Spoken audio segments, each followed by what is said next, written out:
Jamaat is very much unpredictable party. তারা কি করবে কেউ বুঝে না।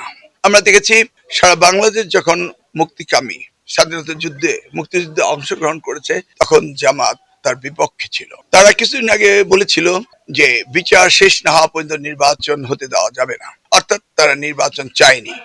কিন্তু পরিশেষে ডক্টর মোহাম্মদ ইউনূসের নেতৃত্বে নির্বাচন হতেই যাচ্ছে, হতেই হবে, সেজন্য হচ্ছে।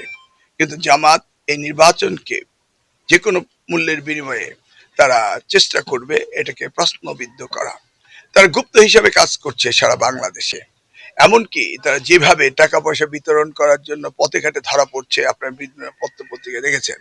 তাছাড়া তাদের প্রধান যেই ধরনের স্টেটমেন্ট, নারী বিদ্বেষী স্টেটমেন্ট দিচ্ছে, এমনকি ধরুন 5 ঘন্টা মেয়েরা কাজ করবে, তার মানে আমাদের main earning remittance and export in garments, এই গার্মেন্টসকেও সে বন্ধ করে দেওয়ার পায়ে তারা চলছে।